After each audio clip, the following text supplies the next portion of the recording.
doing it before anybody told me it's not there.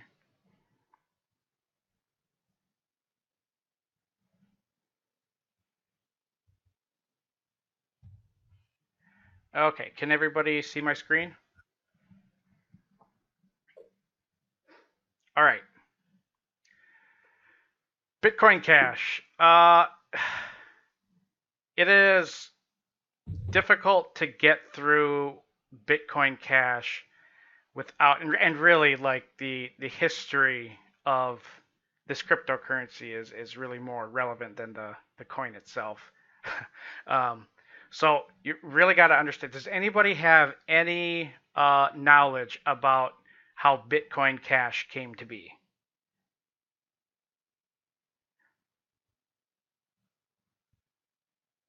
It's a political and philosophical issue. So we gotta get through two things first. Okay, so it's a why am I getting an advertisement for that? Okay. Anyways, what's a fork? Um, so we basically have got two kinds. You got a soft fork, and if I totally destroy the definitions of these things, forgive me. But we have basically two kinds of forks. We have our soft fork. It's basically where we're going to have an update of the current blockchain, where it's backwards compatible. It works fine with what we have going. Um, it's like any kind of Windows update. You know, um, it just it works.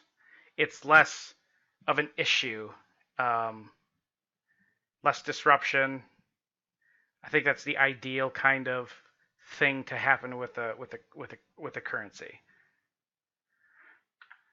The next one, most volatile one, is a hard fork, and that is basically it's like an update that's not compatible and it has to go run on its own, and you get free coins, you get free money. Cool. Um, Hard forks are something that you generally want to avoid. It causes a lot of instability, causes a lot of just it's not a ideal scenario. Sometimes it is unavoidable, but on the whole idea of forks, a hard fork is not something that anybody really wants.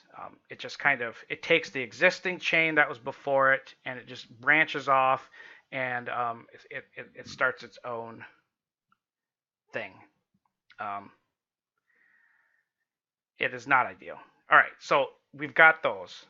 Okay, now civil wars. That is what happened. This is how Bitcoin Cash came to be. It was a civil war inside the entire Bitcoin sphere.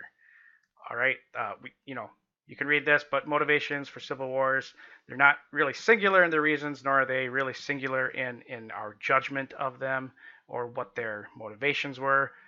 Um, there's often not a consensus on why civil wars fought, and you end up, oftentimes, I guess the American Civil War is a good example of that. You have it seems like you have historians on basically two sides. One that it was a anti-slavery issue only, and another that it was only a states' rights issue. When really, why can't they have been all a part of the same problem? It's just civil wars. They're complicated, and so is this one. The Bitcoin Cash and Bitcoin, it's a funky thing. Why we fight, and it was over scalability. Make things simple. We're just going to kind of relegate the motivation for this conflict to the issue of scalability. It was, and these are the issues we talk about now. Is that what's the problem with Bitcoin? Well, it's the only thing Bitcoin is really good at is being Bitcoin. It is horrible at transactions. It's slow. It's ponderous. It's expensive. Um, you know, they knew well ahead of time that the scalability issue would be the thing that would need to be addressed. So you have all this arguing going on between miners, the Bitcoin core, I'm using finger air quotes there, the community, and it just kind of really separated into two camps. You've got the SegWit 2x and BIP 148. That's what I'm calling it, BIP 148. I know there's other names for these two. All right, like the nomenclature involved in these two camps is also a source of contention. I have found out when I was searching for actual kind of names on some of these things. I'm never doing that again. The internet is dark and full of terrors. Game of Thrones reference. Anyways, we had those two factions. One side is essentially they're advocating for a soft fork fix to the scalability issue, and on the other, we have people who are just ready to branch off and do something new as the solution for the scalability issue. All right. Um, this is essentially this picture. I did a little, you know, memeing on it. And that is what's going. That is exactly what went on. Except uh, nobody. There was no love story at the end. Actually, is it really a love story? No, it's a tragedy, right? Romeo and Juliet's a tragedy. It's not a love story when both the hero and the heroine die. One of both of suicide, right? Yeah. Anyways. Okay, so BIP 148. That was primarily the quote Bitcoin core, or it's kind of like the developers or like the people at the start or the beginning. It's who it all made up seems to vary, but for the most part, this is kind of the Bitcoin core. These are like the original dudes. They felt like they have the original intentions of Satoshi, and they're kind of considered the more orthodox of the group. Hang on, I'm trying to find my little notes here. Bear with me. What did I do with you?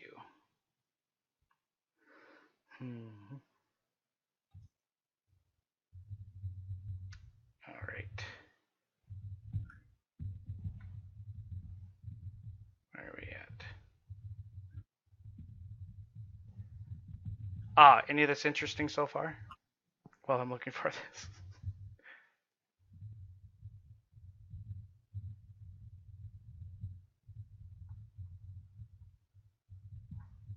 Okay.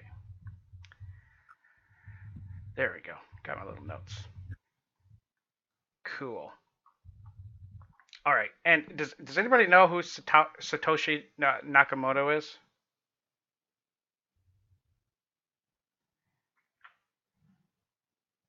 Does everybody kind of understand? I mean, if you don't, that's fine. I mean, um, the only thing I know about him, her, or the organization that represents the name, nobody knows, uh, is that for some reason, for whatever reason, oh, you grew up with him.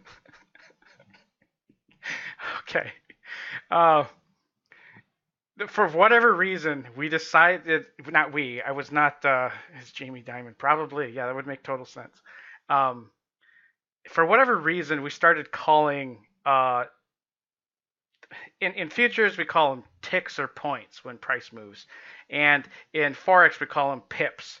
But for whatever reason, we decided to get away from like something really easy to say when something moved, and we called them Satoshis.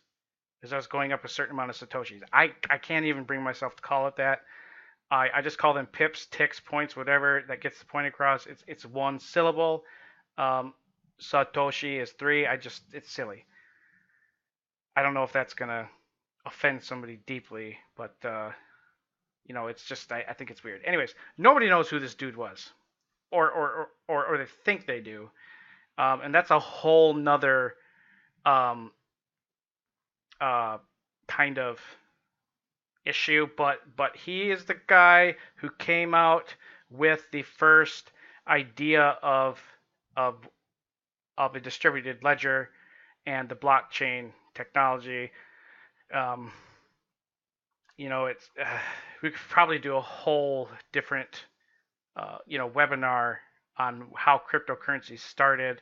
You know, how they started basically with the guy named David Chaum in 1989 when he, no, actually probably 82 is when he wrote that paper called Blind Signatures for Untraceable Payments is the name of it. And then he came out with DigiCash in 1989. I mean, he was way ahead of his time, but he was the first dude to do that. And it wasn't until 2009, no, wait, before that, 2008, that Bitcoin org came out, and then Satoshi Nakamoto, he mined the first block. It was called the Genesis block. And the first ever transaction of Bitcoin was between him and Hal Finney, and it's yeah, it was a kind of a big deal back then. Still is a big deal.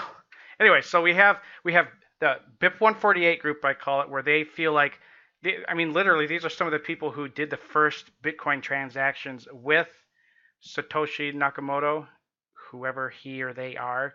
They did the first transactions. And then we have the SegWit 2X. SegWit 2, SegWit 2X.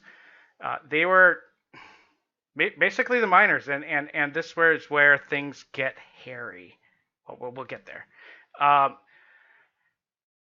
Big, large, powerful mining operations organizations, mainly based in China. They had a bulk of the processing power, so they had the bulk of the voting power. Their idea